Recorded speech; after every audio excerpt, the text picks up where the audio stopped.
Motorcycle ਤੇ ਦੌੜਨ ਵਾਲੀ ਵੀਡੀਓ ਵਾਇਰਲ ਹੋਣ ਤੋਂ ਬਾਅਦ ਹੋਈ ਕਿਰਕਿਰੀ ਤੋਂ ਪਰੇਸ਼ਾਨ ਦੀਪ ਸਿੱਧੂ ਦੀ ਕਿਸਾਨਾਂ ਨੂੰ ਧਮਕੀ। ਕਿਸਾਨ ਅੰਦੋਲਨ ਦੀ ਆੜ ਵਿੱਚ ਲਾਲ ਕਿਲੇ ਤੇ ਹਿੰਸਾ ਫੈਲਾਉਣ ਵਾਲੇ ਦੀਪ ਸਿੱਧੂ ਦੀ ਮੋਟਰਸਾਈਕਲ ਤੇ ਭੱਜਣ ਦੀ ਵੀਡੀਓ ਵਾਇਰਲ ਹੋਣ ਤੋਂ ਬਾਅਦ ਹੋਈ ਕਿਰਕਿਰੀ ਤੋਂ ਬੁਖਲਾਏ ਦੀਪ ਸਿੱਧੂ ਹੁਣ ਕਿਸਾਨਾਂ ਨੂੰ ਸਿੱਧਾ ਧਮਕੀ ਦੇਣ ਤੇ ਉਤਰ ਆਇਆ ਹੈ। ਦੀਪ ਸਿੱਧੂ ਹੁਣ ਕਹਿ ਰਿਹਾ ਹੈ ਕਿ ਜੇ ਮੈਂ ਦੇਸ਼ ਧਰੋਹੀ ਹਾਂ ਤਾਂ ਜੋ ਬਾਰਡਰ ਤੇ ਬੈਠੇ ਹਨ ਉਹ ਵੀ ਦੇਸ਼ ਧਰੋਹੀ ਹਨ। ਦੱਸ ਦਈਏ ਕਿ ਲਾਲ ਕਿਲੇ ਦੀ ਘਟਨਾ ਤੋਂ ਬਾਅਦ ਕੁਝ ਕਿਸਾਨਾਂ ਨੇ ਦੀਪ ਸਿੱਧੂ ਨੂੰ ਘੇਰ ਲਿਆ ਸੀ ਤੇ ਗਾਲਾਂ ਵੀ ਕੱਢੀਆਂ ਸਨ। ਕਿਸਾਨਾਂ ਦੇ ਗੁੱਸੇ ਨੂੰ ਦੇਖਦੇ ਹੋਏ ਦੀਪ ਸਿੱਧੂ ਟਰੈਕਟਰ ਛੱਡ ਕੇ ਮੋਟਰਸਾਈਕਲ ਤੇ ਦੌੜ ਗਿਆ ਸੀ।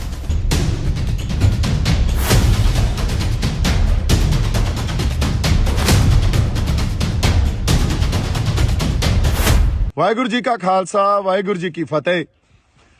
बड़ा कुछ मैं सुन रहा देख रहा, बड़ा कूड़ प्रचार ते नफरत फैलाई जा रही है मेरे खिलाफ ते मैं सब कुछ पी रहा इस करके भी एक सांझी लड़ाई ते एक संघर्ष जो असी विढ़िया साडे मोर्चे नूं कोई ढाह ना लगे। पर हुण जिस पड़ाव ते आ गए हैं ना, हुण कुछ गल्लां करनियां बड़ियां जरूरी आ।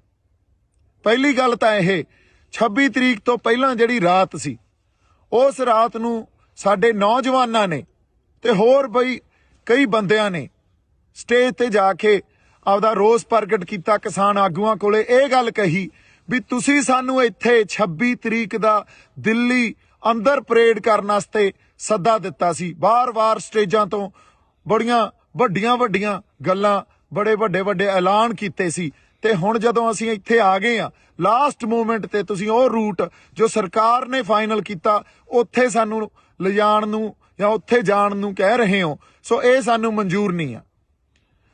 सिचुएशन उत्थे इहो जी बन गई कि साडे आगू उत्थों किनारा कर गए। उदों बाद उत्थों होर भी बंदे आए वो भी किनारा कर गए। फिर मैनूं सुनेहा भेजिया निहंग सिंह जथेबंदियां दे जिहड़े साडे बाबा जी सी, उन्होंने कहा भी सिचुएशन इत्थे गर्मा गर्मी हो गई है ते आओ। जदों मैं स्टेज ते पहुंचिया उदों सारी संगत नूं मैं जाके गल्लां समझाईयां और आगूआं दे साडे किसान आगूआं दे हक च गल्लां कीतियां भी ये साडे बजुर्ग आ, उन्हां ते बहुत वड्डा प्रैशर आ, सानूं समझना पऊगा, साझा फैसला लेना पऊगा। उदे रात दी मेरी स्पीच देख लो, यही गल होई भी साझा फैसला लो, संगत दे समझ दे हिसाब नाल फैसला लो। ਜਿਹੜਾ संगत दे समझ नाल फैसला लिया जाऊगा वो गलत नहीं हो सकता, क्योंकि संगत दे करके ही मोर्चा, संगत दे करके ही असीं इत्थे खड़े हाँ। पर उस दिन आगूआं दी गल इह समझ च नहीं आई। उन्होंने मार्च अगले दिन जदों कढ़िया जिहड़ा रूट दिल्ली पुलिस ने ते किसान आगूआं ने फाइनल कीता सी, उस रूट ते 3000 बंदे भी नहीं सी ते संगत आप मुहारी ਸਿੰਘੂ बार्डर तो भी, गाजियाबाद बार्डर तो भी, टिकरी बार्डर तो भी ते राजस्थान वाले पासियों भी लाल किले नूं तुर पई। हुण इत्थे किसे दी अगवाही च नहीं, आप महारी एक वहन जिहड़ा लाल किले वल नूं वह गया ते उधर नूं तुर पे। लाल किले जाके जदों गेट टुटिया उदों बाद मैं पहुंचिया उत्थे, उदों तक अंदर हज़ारां लोग साडे ते मेरे ख्याल च कोई सैकड़े ट्रैक्टर उदों तक उस पूरी सड़क ते लाल किले वाली सड़क ते दाखिल हो चुके सी। लाल किले दे अंदर हज़ारां लोग दाखिल हो चुके सी। मैं उस पूरी सड़क ते भज के गया अंदर जाके जदों देखिया उत्थे साडा कोई किसान आगू नहीं, कोई होर इहो जिहा बंदा नहीं जिन्होंने बड़ियां गर्म गल्लां स्टेजां तो ते होर लाइव हो के कीतियां भी असीं तां दिल्ली दे अंदर दिल्ली दी जिहड़ा धौण ते गोडा रखांगे, बड़ा कुछ कहा गया। पर उत्थे मौके ते कोई नहीं। जदों कोई नहीं तो एक कला मैं संगत ने जदों देखिया तो मैनूं खिच के उत्ते लै गए भी बाई उत्ते साडे बंदे आ ते चलो चल गए। हुण उत्ते एक खाली जिहड़ी झंडा लाउण वाली ओ अपना डंडा हुंदा, एक पोस्ट हुंदी आ, फ्लैग पोस्ट कहिंदे आ उहनूं, ਉਹ खाली पई सी। ਉਹਦੇ ਤੇ ਇੱਕ किसानी ਦਾ ਤੇ ਇੱਕ ਨਿਸ਼ਾਨ ਸਾਹਿਬ ਇਹ ਦਰਜ ਕਰਾਉਣ ਵਾਸਤੇ ਵੀ ਸਾਡਾ ਰੋਸ ਆ, ਅਸੀਂ ਆਪਦੇ ਹੱਕ ਲੈਣ ਆਏ ਆ। ਤੇ ਉੱਥੇ 2 ਝੰਡੇ ਲਾਏ ਗਏ ਤੇ ਪਿੱਛੇ ਸਾਡਾ ਜਿਹੜਾ ਨੈਸ਼ਨਲ ਫਲੈਗ ਆ ਉਹ ਲੱਗਿਆ ਹੋਇਆ ਸੀ। ਇਹ ਗੱਲ ਜਦੋਂ ਅਸੀਂ ਸਮਝਦੇ ਆ, ਅੱਛਾ ਕਿਸੇ ਦੇ ਮਨ 'ਚ ਕੋਈ ਡਰ ਨਹੀਂ, ਕੋਈ ਭੈ ਨਹੀਂ। ਕਿਉਂ? ਕਿਉਂਕਿ ਕਿਸੇ ਨੇ ਕੋਈ ਗੱਲ ਗਲਤ ਤਾਂ ਕੀਤੀ ਨਹੀਂ, ਨਾ ਉੱਥੇ ਕੋਈ ਹਿੰਸਾ ਕੀਤੀ, ਨਾ ਕਿਸੇ ਪਬਲਿਕ ਪ੍ਰਾਪਰਟੀ ਨੂੰ ਅਸੀਂ ਡਿਸਟਰੋਏ ਕੀਤਾ ਜਾਂ ਉਹਨਾਂ ਨੂੰ ਨੁਕਸਾਨ ਪਹੁੰਚਾਇਆ, ਨਾ ਕਿਸੇ ਬੰਦੇ ਨੂੰ ਅਸੀਂ ਮਾਰਿਆ ਕੁੱਟਿਆ, ਨਾ ਸਾਡੇ ਬੰਦੇ ਤੇ ਕੋਈ ਇਹੋ ਜੀ ਗੱਲ ਹੋਈ ਵੀ ਕੋਈ ਫੱਟੜ ਹੋ ਗਿਆ ਹੋਵੇ ਜਾਂ ਸਾਡੇ ਬੰਦੇ ਤੇ ਕੋਈ ਕਿਸੇ ਨੇ ਡੰਡੇ ਚਲਾਏ। ਹੁਣ ਬੜਾ ਜਾਬਤੇ 'ਚ ਰਹਿ ਕੇ ਅਸੀਂ ਸਾਰੀਆਂ ਗੱਲਾਂ ਕੀਤੀਆਂ। ਕੋਈ ਭੈ ਨਹੀਂ ਜਾਹੋ ਜਲਾਲ ਵੀ ਦੇਖੋ ਅਸੀਂ ਆਪਦਾ ਰੋਸ ਆਪਦੇ ਹੱਕ ਲੈਣ ਆਏ ਆ ਤੇ ਸਰਕਾਰ ਨੂੰ ਦਿਖਾ ਰਹੇ ਆ ਵੀ ਅੱਜ ਸਾਡੇ ਹੱਕ ਸਾਨੂੰ ਦਿੱਤੇ ਜਾਣ, ਇਹਨਾਂ ਗੱਲਾਂ ਤੇ ਗੌਰ ਕੀਤਾ ਜਾਵੇ। ਕਿਉਂਕਿ ਪਿਛਲੇ 6 ਮਹੀਨਿਆਂ ਤੋਂ ਜਿਸ ਤਰ੍ਹਾਂ ਦਾ ਜੋ ਸਰਕਾਰ ਨੇ ਆਪਦਾ ਰਵੱਈਆ ਸਾਡੇ ਤਰਫ ਦਿਖਾਇਆ ਉਹ ਬਹੁਤ ਹੀ ਆਪਾਂ ਕਹਿ ਲਈਏ ਵੀ ਚੰਗਾ ਨਹੀਂ ਆ। ਉਹ ਤਾਂ ਸਾਡੀ ਬਾਰ-ਬਾਰ ਬੇਇੱਜ਼ਤੀ ਕਰਦੇ ਰਹੇ। ਹੁਣ ਉੱਥੇ 2 ਝੰਡੇ ਲਾਏ ਗਏ, ਝੰਡਾ ਲਾਉਣ ਤੋਂ ਬਾਅਦ ਨਿਸ਼ਾਨ ਸਾਹਿਬ ਤੇ ਕਿਸਾਨੀ ਦਾ ਝੰਡਾ ਤੇ ਪਿੱਛੇ ਸਾਡਾ ਨੈਸ਼ਨਲ ਫਲੈਗ ਲੱਗਿਆ। ਇਹ ਜਿਹੜੀ ਇਹ ਡਾਇਵਰਸਿਟੀ ਆ, ਜਿਹਨੂੰ ਅਸੀਂ ਡਾਇਵਰਸਿਟੀ ਕਹਿੰਦੇ ਆ, ਇਹਨੂੰ ਸਾਨੂੰ ਸਮਝਣਾ ਚਾਹੀਦਾ। ਇੱਕ ਪਾਸੇ ਸਾਡਾ ਨੈਸ਼ਨਲ ਫਲੈਗ ਆ, ਦੂਜੇ ਪਾਸੇ ਨਿਸ਼ਾਨ ਸਾਹਿਬ ਆ, ਤੀਜੇ ਪਾਸੇ ਸਾਡਾ ਜਿਹੜਾ ਕਿਸਾਨੀ ਦਾ ਝੰਡਾ, ਤੇ ਇਹਨਾਂ ਤਿੰਨਾਂ ਝੰਡਿਆਂ ਦੇ ਅਧੀਨ ਨਿਸ਼ਾਨ ਸਾਹਿਬ ਦੀ ਅਗਵਾਈ 'ਚ ਤੇ ਸਾਡਾ ਨੈਸ਼ਨਲ ਫਲੈਗ, ਉਦੋਂ ਬਾਅਦ ਕਿਸਾਨੀ ਦਾ ਝੰਡਾ, ਇਹਨਾਂ ਤਿੰਨਾਂ ਦੀ ਅਗਵਾਈ 'ਚ ਇਹ ਜਿਹੜਾ ਕਿਸਾਨੀ ਸੰਘਰਸ਼ ਲੜਿਆ ਜਾ ਰਿਹਾ। ਕੋਈ ਉੱਥੇ ਤੁਸੀਂ ਦੇਖੋ ਮੈਦਾਨ 'ਚ ਵੀ ਲਾਲ ਕਿਲੇ ਦੇ ਕੋਈ ਉੱਥੇ ਨਿਸ਼ਾਨ ਸਾਹਿਬ ਚੱਕੀ ਫਿਰਦਾ, ਕੋਈ ਉੱਥੇ ਆਪਦਾ ਕਿਸਾਨੀ ਵਾਲਾ ਝੰਡਾ ਚੱਕੀ ਫਿਰਦਾ, ਕੋਈ ਉੱਥੇ ਤਿਰੰਗਾ ਚੱਕੀ ਫਿਰਦਾ। ਸੋ ਇਹ ਜਿਹੜੀ ਵੰਨ ਸਵੰਨਤਾ ਨਾ, ਇਹਨੂੰ ਰਿਸਪੈਕਟ ਦਿਓ, ਇਹਨੂੰ ਐਕਸੈਪਟ ਕਰੋ, ਇਹਨੂੰ ਸਮਝਣ ਦੀ ਕੋਸ਼ਿਸ਼ ਕੀਤੀ ਜਾਣੀ ਚਾਹੀਦੀ ਆ। ਤੇ ਜੇ ਤੁਸੀਂ ਕਹੋ ਵੀ ਇਹ ਗੱਲ ਕਰਕੇ ਮੈਂ ਗਦਾਰ ਹੋ ਗਿਆ ਤਾਂ ਫਿਰ ਉੱਥੇ ਜਿਹੜੇ 3-5 ਲੱਖ ਬੰਦੇ ਬੈਠੇ ਸੀ ਉਹ ਵੀ ਗਦਾਰ ਹੋ ਗਏ, ਫਿਰ ਤਾਂ ਸਾਰੇ ਹੀ ਗਦਾਰ ਹੋ ਗਏ। ਇਹ ਗੱਲਾਂ ਨੂੰ ਤੁਸੀਂ ਇੱਕ ਬੰਦੇ ਤੇ ਥੋਪ ਦੋਗੇ ਤੇ ਉਸ ਬੰਦੇ ਨੂੰ ਤੁਸੀਂ ਗਦਾਰੀ ਦਾ ਸਰਟੀਫਿਕੇਟ ਵੰਡ ਦੋਗੇ। ਮੈਨੂੰ ਲੱਗਦਾ ਤੁਹਾਨੂੰ ਸ਼ਰਮ ਆਉਣੀ ਚਾਹੀਦੀ ਹੈ ਇਹੋ ਜਿਹੀਆਂ ਗੱਲਾਂ ਕਰਦੇ ਹੋਏ। ਜੇ ਕਿਤੇ ਸਾਡੀ ਕਿਸਾਨ ਲੀਡਰਸ਼ਿਪ ਜਾਂ ਹਰ ਬੰਦਾ ਉੱਤੇ ਸਟੈਂਡ ਲੈ ਜਾਂਦਾ, ਖੜ ਜਾਂਦਾ, ਕਹਿੰਦਾ ਦੇਖੋ ਸਾਡੇ ਕਿਸਾਨਾਂ ਨੇ ਕੀ ਕਰ ਦਿਖਾਇਆ, ਤੇ ਜੇ ਇਹਨਾਂ ਕਿਸਾਨਾਂ ਦੇ ਹੱਕ ਨਾ ਦਿਓਗੇ ਇਹ ਕਿਸਾਨ ਕੁਝ ਵੀ ਕਰ ਸਕਦੇ ਆ, ਕਿੱਡਾ ਵੱਡਾ ਪ੍ਰੈਸ਼ਰ ਪੈਣਾ ਸੀ ਸਰਕਾਰ ਤੇ। ਪਰ ਨਹੀਂ, ਸਾਡੇ ਬੰਦਿਆਂ ਨੇ ਤਾਂ ਮੈਨੂੰ ਗਦਾਰੀ ਦਾ ਸਰਟੀਫਿਕੇਟ ਵੰਡਤਾ। ਹੁਣ ਤੁਸੀਂ ਇਹ ਗੱਲਾਂ ਨੂੰ ਜਦੋਂ ਸਮਝਦੇ ਹੀ ਨਹੀਂ ਹੋ, ਫਿਰ ਤੁਸੀਂ ਕਹਿ ਰਹੇ ਹੋ ਵੀ ਅਸੀਂ ਇੱਕ ਆ। ਕਿਹੜਾ ਇੱਕ ਆ? ਉਦੋਂ ਦਾ ਮੈਂ ਉਹਦੇ ਰਾਤ ਨੂੰ ਵੀ ਜਿਹੜੀ ਸਪੀਚ ਦਿੱਤੀ, ਲਾਈਵ ਸੈਸ਼ਨ ਵੀ ਕੀਤਾ, ਉਹਦੇ 'ਚ ਵੀ ਇਹੀ ਗੱਲ ਕੀਤੀ ਵੀ ਸਾਂਝੇ ਫੈਸਲੇ ਲਓ ਤੇ ਏਕਾ ਰੱਖੋ। ਸਾਂਝਾ ਫੈਸਲਾ ਲਓਗੇ, ਸੰਗਤ ਦੀ ਸਮਝ ਦੇ ਹਿਸਾਬ ਨਾਲ ਫੈਸਲਾ ਲਓਗੇ, ਉਹ ਫੈਸਲਾ ਠੀਕ ਹੀ ਠੀਕ ਆ। ਪਰ ਇਹ ਗੱਲ ਕਦੇ ਨਹੀਂ ਵਿਚਾਰੀ ਗਈ। ਉਲਟਾ ਜਦੋਂ ਸੰਗਤ ਆਪ ਮੁਹਾਰੀ ਹੋ ਕੇ ਤੁਰ ਪਈ ਤਾਂ ਉਸ ਵੇਲੇ ਇੱਕ ਬੰਦੇ ਨੂੰ ਲੱਭ ਕੇ ਉਹਨੂੰ ਕਸੂਰਵਾਰ ਠਹਿਰਾ ਕੇ ਆ ਕੇ ਇਹਨੇ ਕਿਸਾਨੀ ਸੰਘਰਸ਼ ਨੂੰ ਢਾਹ ਲਾਇਆ। ਬਈ ਕਿਹੜਾ ਢਾਹ ਲਾਇਆ ਦੱਸੋ? 26 ਤਰੀਕ ਤੋਂ ਬਾਅਦ ਜਦੋਂ ਸੰਗਤ ਫੈਸਲਾ ਕਰਕੇ ਆਈ ਹੋਵੇ ਵੀ ਅਸੀਂ ਦਿੱਲੀ ਦੇ ਅੰਦਰ ਜਾ ਕੇ ਰੋਸ ਮਾਰਚ ਕਰਨਾ, ਕਿਉਂਕਿ ਉਹ ਫੈਸਲਾ ਤੁਸੀਂ ਉਹ ਦਿੱਤਾ ਸੀ ਤੇ ਬਾਅਦ 'ਚ ਤੁਸੀਂ ਬਦਲ ਗਏ। ਸੰਗਤ ਨੇ ਤਾਂ ਆਪਦਾ ਫੈਸਲਾ ਉਹਦੇ ਤੇ ਕਰ ਲਿਆ ਸੀ ਵੀ ਹਾਂ ਅਸੀਂ ਦਿੱਲੀ ਦੇ ਅੰਦਰ ਜਾ ਕੇ ਰੋਸ ਮਾਰਚ ਕਰਨਾ, ਤੇ ਉੱਥੇ ਲੱਖਾਂ ਲੋਕ ਕਿਸੇ ਇੱਕ ਬੰਦੇ ਦੇ ਕਹਿਣੇ 'ਚ ਨਹੀਂ ਹੋ ਸਕਦੇ। ਜੇ ਕਿ ਲੱਖਾਂ ਲੋਕ ਮੇਰੇ ਕਹਿਣੇ 'ਚ ਮੈਂ ਭੜਕਾਤੇ, ਫਿਰ ਤੁਹਾਡੇ ਕਾਹਦੇ, ਤੁਸੀਂ ਕਾਹਦੇ ਲੀਡਰ ਰਹਿ ਗਏ? ਫਿਰ ਤਾਂ ਸਾਰਾ ਕੈਡਰ ਹੀ ਮੇਰਾ।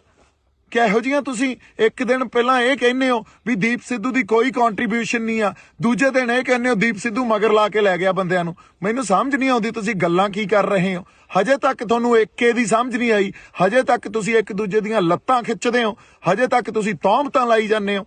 ਦੂਜੀ ਗੱਲ, ਜਦੋਂ ਇਹ ਗੱਲ ਕਰਨੀ ਬੜੀ ਜ਼ਰੂਰੀ ਆ, ਮੈਨੂੰ RSS ਦਾ BJP ਦਾ ਬੰਦਾ ਕਹਿ ਰਹੇ ਹੋ, ਲਾਲ ਕਿਲੇ ਤੇ ਨਿਸ਼ਾਨ ਸਾਹਿਬ ਤੇ ਕਿਸਾਨੀ ਦਾ ਝੰਡਾ ਕੋਈ RSS ਦਾ BJP ਦਾ ਬੰਦਾ ਲਾਊਗਾ? ਇਹਨੂੰ ਸੋਚ ਕੇ ਤਾਂ ਦੇਖੋ, ਕੋਈ ਤਾਂ ਇਹਦੇ ਪਿੱਛੇ ਲੌਜਿਕ ਹੋਵੇ। ਅੱਛਾ, ਅਗਲੀ ਗੱਲ, ਕੋਈ ਕਾਂਗਰਸ ਦਾ ਬੰਦਾ ਲਾਊਗਾ? ਕੋਈ ਉਹ ਬੰਦਾ ਲਾਊਗਾ ਜਿਹਨੇ ਕੱਲ ਨੂੰ ਚੋਣਾਂ ਲੜਨੀਆਂ? ਨਹੀਂ, ਉੱਥੇ ਕੋਈ ਸੱਚਾ ਤੇ ਸੁੱਚਾ ਬੰਦਾ ਹੀ ਲਾਊਗਾ। ਤੇ ਜਿੰਨੀਆਂ ਰੂਹਾਂ ਉੱਥੇ ਸੀਗੀਆਂ ਉਹ ਸੱਚੀਆਂ ਸੁੱਚੀਆਂ ਸੀ। ਤੁਸੀਂ ਇੱਕ ਬੰਦੇ ਨੂੰ ਗਦਾਰ ਕਹਿ ਕੇ, ਤੇ ਉਹ ਵੀ ਸਾਰੇ ਗਦਾਰ ਹੀ ਹੋਏ ਫਿਰ ਤਾਂ ਜਿਹੜੇ ਉੱਥੇ ਗਏ ਸੀ। ਕਿੱਡੀ ਵੱਡੀ ਤੁਸੀਂ ਇਹ ਜਿਹੜੀ ਆਪਾਂ ਕਹਿ ਲਈਏ ਵੀ ਤੁਹਾਡੀ ਬਦਨੀਤੀ ਸਾਹਮਣੇ ਆ ਰਹੀ ਹੈ ਇਸ ਗੱਲ ਤੋਂ। ਕਿੱਡੀ ਤੁਹਾਡੇ ਅੰਦਰ ਦਰਦ ਹੀ ਨਹੀਂ ਆ ਕਿਸੇ ਗੱਲ ਲਈ।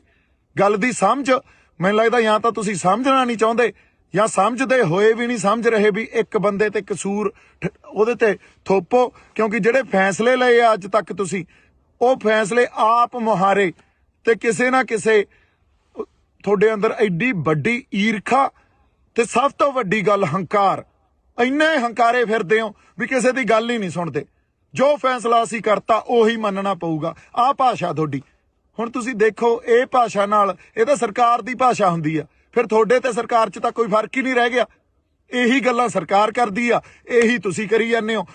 ਜੇ ਐਂ ਚੱਲਦਾ ਰਿਹਾ ਤਾਂ ਕੋਈ ਵੀ ਨੌਜਵਾਨ ਬੰਦਾ ਕੱਲ ਨੂੰ ਉੱਠ ਕੇ ਆਪਦੇ ਲੋਕਾਂ ਲਈ ਜਜ਼ਬਾਤਾਂ ਦੇ ਆਧਾਰ ਤੇ ਨਹੀਂ ਲੜੂਗਾ। ਕੋਈ ਨਹੀਂ ਆਊਗਾ।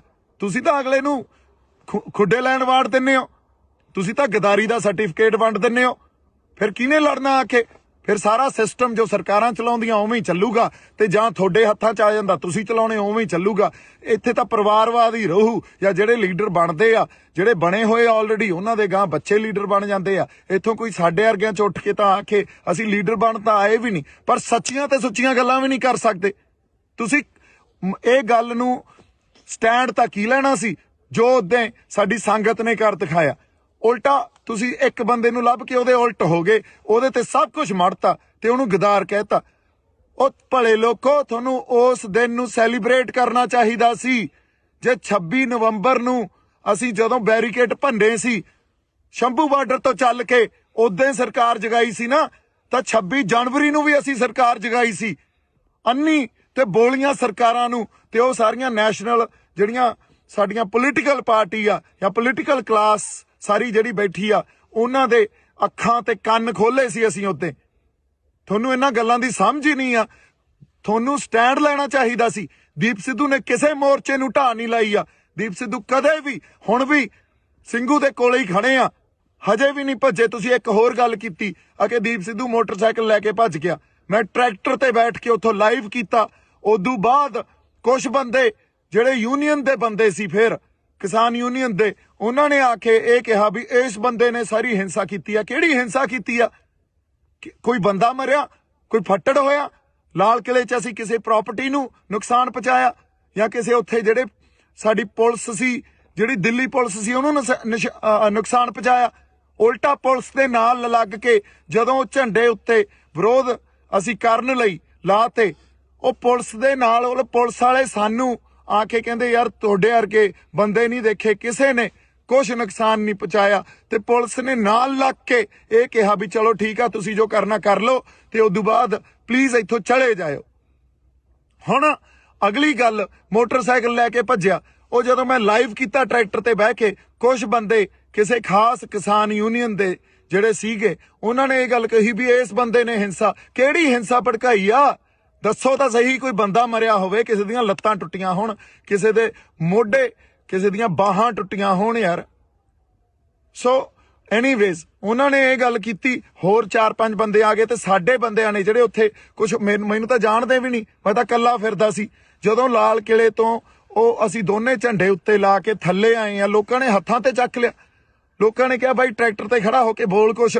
ਉੱਥੋਂ ਵੀ ਟਰੈਕਟਰ ਤੇ ਖੜੇ ਹੋ ਕੇ ਮੈਂ ਇਹੀ ਗੱਲ ਕੀਤੀ ਵੀ ਸਾਡੇ ਆਗੂਆਂ ਨੂੰ, ਸਤਿਕਾਰਯੋਗ ਆਗੂਆਂ ਨੂੰ ਬੇਨਤੀ ਆ ਵੀ ਆ ਕੇ ਕੋਈ ਪ੍ਰੋਗਰਾਮ ਦੇਣ। ਜੇ ਇੱਥੇ ਬਹਿਣਾ ਕਿ ਵਾਪਸ ਜਾਣਾ ਸਾਨੂੰ ਦੱਸਣ। ਤੇ ਉਦੋਂ ਬਾਅਦ ਕਿਸੇ ਨੇ ਕੋਈ ਕੰਟੈਕਟ ਨਹੀਂ ਕੀਤਾ। ਬਾਈ ਜੀ ਜਿਹੜੇ RSS ਦੇ ਏਜੰਟ ਸੀ ਨਾ, ਉਹ ਤਾਂ ਬਾਹਰ ਸੀ, ਫਿਰ ਅੰਦਰ ਉੱਥੇ ਕੋਈ RSS ਦਾ ਏਜੰਟ ਨਹੀਂ ਸੀ। ਅੰਦਰ ਤਾਂ ਉਹ ਬੰਦਾ ਸੀ ਜੋ ਸੱਚੀ ਤੇ ਸੁੱਚੀ ਆਪਦੇ ਅੰਦਰ ਨੇਕ ਆਤਮਾ ਲੈ ਕੇ ਜਜ਼ਬਾਤਾਂ ਦੇ ਆਧਾਰ ਤੇ ਤੁਹਾਡੇ ਨਾਲ ਖੜਾ ਸੀ। ਉਹ ਤਾਂ ਸਾਰੇ ਏਜੰਟ ਤਾਂ ਬਾਹਰ ਸੀ, ਉੱਥੇ ਕੋਈ ਨਹੀਂ ਵੜਿਆ। ਉੱਥੇ ਤਾਂ ਸੰਗਤ ਗਈ ਆ। ਸੰਗਤ 'ਚ ਗੁਰੂ ਦਾ ਵਾਸ ਆ। ਜੇ ਗੁਰੂ 20 ਵਿਸਵੇ ਆ ਤਾਂ ਸੰਗਤ 21 ਵਿਸਵੇ ਆ। ਸੰਗਤ ਦੇ ਫੈਸਲਿਆਂ ਨੂੰ ਪਛਾਣੋ, ਸੰਗਤ ਦੇ ਫੈਸਲਿਆਂ ਨੂੰ ਤੁਸੀਂ ਦੇਖੋ, ਮਹਿਸੂਸ ਕਰੋ। ਹਜੇ ਵੀ ਟਾਈਮ ਆ ਤੁਹਾਡੇ ਕੋਲੇ। ਫਿਰ ਅਗਲੀ ਗੱਲ, ਜਦੋਂ ਮੇਰੇ ਤੇ ਉਹਨਾਂ ਨੇ ਆ ਕੇ ਇਹ ਕਿਹਾ ਵੀ ਉਹ ਤੂੰ ਹਿੰਸਾ ਪੜਾਈ ਆ, ਤੂੰ ਭੜਕਾਈ ਆ, ਹੁਣ ਮੈਂ ਉੱਥੇ ਆਪਦੇ ਬੰਦਿਆਂ ਨਾਲ ਲੜਦਾ। ਲੜਨ ਵਾਸਤੇ ਫੇਰ ਗੱਲ ਕੀ ਹੋਣੀ ਸੀ? ਦੇਖੋ ਦੀਪ ਸਿੱਧੂ ਦਾ ਕਿਰਦਾਰ, ਇਹ ਤਾਂ ਐਂ ਹੈ, ਇਹ ਤਾਂ ਲੜੀ ਜਾਂਦਾ ਬੰਦਿਆਂ ਨਾਲ, ਇਹ ਗਾਲਾਂ ਕੱਢੀ ਜਾਂਦਾ। ਉੱਥੋਂ ਜਿਹੜੇ ਕੁਝ ਸੁਹਿਰਦ ਬੰਦੇ ਸੀ, ਮੈਨੂੰ ਤਾਂ ਵਿਚਾਰੇ ਜਾਣਦੇ ਵੀ ਨਹੀਂ ਸੀ, ਉਹਨਾਂ ਨੇ ਕਿਹਾ ਬਾਈ ਤੂੰ ਨਿਕਲ, ਬਾਈ ਤੂੰ ਨਿਕਲ। ਉਹ ਮੈਨੂੰ ਲੈ ਗਏ। ਉਦੋਂ ਬਾਅਦ ਅਸੀਂ ਵਾਕਿਆ ਹੀ ਉਹ ਸਿਚੁਏਸ਼ਨ ਅਵੋਇਡ ਕੀਤੀ। ਕੁੱਟਣ ਨੂੰ ਉੱਥੇ 20 ਬੰਦਿਆਂ ਨੂੰ ਕੁੱਟ ਲੈਂਦੇ, ਲੜ ਪੈਂਦੇ ਆਪਸ 'ਚ। ਇਹ ਕਰਨ ਥੋੜੀ ਆਏ ਆ ਇੱਥੇ। ਫਿਰ ਉਹਨਾਂ ਨੇ ਕੀ ਕਹਿਣਾ ਸੀ? ਦੀਪ ਸਿੱਧੂ ਕੁੱਟਿਆ ਗਿਆ। ਕਿਉਂਕਿ ਤੁਹਾਨੂੰ ਤਾਂ ਇੱਕ ਖਬਰ ਚਾਹੀਦੀ ਆ, ਉਹ ਖਬਰ ਨੂੰ ਤੁਸੀਂ ਵਾਰ-ਵਾਰ ਦੇਖੋਗੇ, ਵਾਰ-ਵਾਰ ਦੇਖੋਗੇ। ਇਹ ਤਾਂ ਸਾਡੀ ਮਾਨਸਿਕਤਾ ਰਹਿ ਗਈ ਯਾਰ। ਕਿੱਥੇ ਬੈਠੇ ਆ ਅਸੀਂ? ਅਸੀਂ ਆਪਦੀ ਹੋਂਦ ਦੀ ਲੜਾਈ ਲੜ ਰਹੇ ਹਾਂ। ਹੋਂਦ ਦੀ ਲੜਾਈ 'ਚ ਤੁਸੀਂ ਇੱਕ ਮੋਟਰਸਾਈਕਲ ਦੀ ਵੀਡੀਓ ਜਿਹਦਾ ਕੋਈ ਸੱਚ ਤੁਹਾਨੂੰ ਪਤਾ ਨਹੀਂ, ਤੁਸੀਂ ਉਹ ਦੇਖ ਕੇ ਘਸਾਤੀ। ਐਡੀ ਮਾਨਸਿਕਤਾ ਤੁਹਾਡੀ ਯਾਰ ਗੰਦੀ। ਹੁਣ ਮੈਂ ਕੀ ਗੱਲਾਂ ਕਰਾਂ ਤੁਹਾਡੇ ਨਾਲ? ਜੇ ਮੈਂ ਬਾਹਲੀਆਂ ਗੱਲਾਂ ਖੋਲੂੰਗਾ ਨਾ, ਹਜੇ ਤਾਂ ਬਹੁਤ ਗੱਲਾਂ ਖੋਲ ਸਕਦਾ ਮੈਂ, ਬੜੀਆਂ ਗੱਲਾਂ ਖੋਲੀਆਂ ਜਾ ਸਕਦੀਆਂ, ਪਰ ਹਜੇ ਟਾਈਮ ਨਹੀਂ ਆ। ਹਜੇ ਬਹੁਤ ਗੱਲਾਂ ਨੂੰ ਪੀਣਾ ਪਊਗਾ। ਪਰ ਮੈਂ ਸੱਚ ਨੂੰ ਸਾਹਮਣੇ ਲਿਆ ਕੇ ਤੁਹਾਡੇ ਰੱਖੂੰਗਾ, ਦਲੀਲ ਰੱਖੂੰਗਾ, ਇੱਕ ਇੱਕ ਗੱਲ ਦੀ ਦਲੀਲ ਦੇਵਾਂਗਾ ਤੁਹਾਨੂੰ। ਤੁਸੀਂ ਯਾਰ ਸਮਝੀ ਕੀ ਬੈਠੇ ਹੋ ਆਪਦੇ ਆਪ ਨੂੰ? ਇੱਥੇ ਜਾਣ ਤਲੀ ਤੇ ਰੱਖ ਕੇ ਸਿਰ ਧੜ ਦੀ ਬਾਜੀ ਲਾਈ ਹੋਈ ਆ। ਜਿਹੜੇ ਬੰਦੇ ਨਾਲ ਕੋਈ ਨਹੀਂ ਬੋਲਿਆ ਹਜੇ ਤੱਕ, ਕੋਈ ਨਹੀਂ ਖੜਿਆ, ਗਦਾਰੀ ਦੇ ਸਰਟੀਫਿਕੇਟ ਵੰਡਤੇ ਤੁਸੀਂ। ਭਾਈ ਜੀ ਕੋਈ ਤੁਹਾਡੇ ਲਈ ਪੈਦਾ ਨਹੀਂ ਹੋਊਗਾ, ਕੋਈ ਤੁਹਾਡਾ ਆ ਕੇ ਇਹ ਨਹੀਂ ਕਹੂਗਾ ਵੀ ਮੈਂ ਤੁਹਾਡੇ ਲਈ ਲੜਦਾ ਯਾਰ, ਤੁਹਾਡੇ ਹੱਕਾਂ ਖਾਤਰ ਲੜਦਾ। ਬਦਲੋ, ਹਜੇ ਵੀ ਬਦਲ ਦਿਓ ਆਪਦੀ ਮਾਨਸਿਕਤਾ ਨੂੰ ਤੇ ਸਾਡੇ ਢੰਗ ਬਦਲੋ। ਜੇ ਨਹੀਂ ਬਦਲੇ ਤਾਂ ਪਛਤਾਓਗੇ। ਮੈਂ ਹੁਣ ਐਨੀਵੇਜ਼ ਬਹਾਅ 'ਚ ਬਹਿ ਜਾਨਾ, ਜਜ਼ਬਾਤਾਂ ਦੇ ਬਹਾਅ 'ਚ ਬਹਿ ਜਾਨਾ। ਆਪਾਂ ਉਹਦੇ ਰਾਤ ਨੂੰ ਜਿਹੜੇ ਸਟੇਜ ਤੇ ਬੰਦੇ 25 ਤਰੀਕ ਦੀ ਰਾਤ ਨੂੰ ਸਟੇਜ ਤੇ ਮੌਜੂਦ ਸੀ ਨਾ, ਉਹਨਾਂ ਨੂੰ ਪੁੱਛਿਓ, ਉਹਨਾਂ ਨੂੰ ਦੀਪ ਸਿੱਧੂ ਦਾ ਕਿਰਦਾਰ ਪੁੱਛਿਓ। ਦੀਪ ਸਿੱਧੂ ਦਾ ਕਿਰਦਾਰ, ਸਰਕਾਰ ਤਾਂ ਅੱਜ ਮੇਰੇ ਪਿੱਛੇ, ਮੈਂ ਤੁਹਾਨੂੰ ਇੱਕ ਗੱਲ ਦੱਸ ਦਿੰਨਾ, ਸਰਕਾਰ ਨੇ ਮੇਰੇ ਪਿੱਛੇ ਬੰਦੇ ਲਾ ਦੇਣੇ ਆ ਵੀ ਕਿਸੇ ਵੀ ਢੰਗ 'ਚ ਇਹਨੂੰ ਮਾਰੋ। ਮੈਂ ਫੇਰ ਖੜਾ। ਤੁਸੀਂ ਗਦਾਰ ਦਾ ਸਰਟੀਫਿਕੇਟ ਦੇਈ ਜਾਂਦੇ ਹੋ, ਮੈਂ ਫੇਰ ਖੜਾ। ਔਰ ਬਹੁਤ ਕੁਝ ਪੀ ਬੈਠਾ ਹਜੇ ਅੰਦਰ। ਜੇ ਮੈਂ ਕਿਤੇ ਪਰਤਾਂ ਫਰੋਲਣ ਤੇ ਆ ਗਿਆ ਨਾ, ਤੇ ਇਹ ਸਾਰਾ ਕੁਝ ਖੋਲਣ ਤੇ ਆ ਗਿਆ, ਜਿਹੜੇ ਗੁੱਜੇ ਭੇਦ ਹੁੰਦੇ ਆ, ਤਾਂ ਇੱਥੇ ਭੱਜਿਆਂ ਨੂੰ ਰਾਹ ਨਹੀਂ ਮਿਲਣੇ।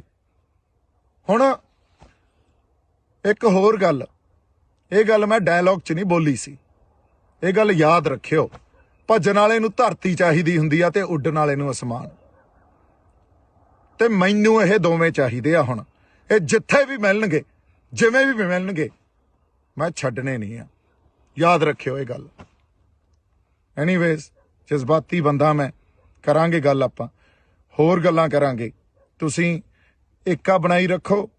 ਅਸੀਂ ਹੁਣ ਵੀ, ਸਾਡਾ ਸਾਂਝਾ ਮਕਸਦ ਆ, ਅਸੀਂ ਜਿੱਤਣਾ, ਇਸ ਮੋਰਚੇ ਨੂੰ ਜਿੱਤਣਾ।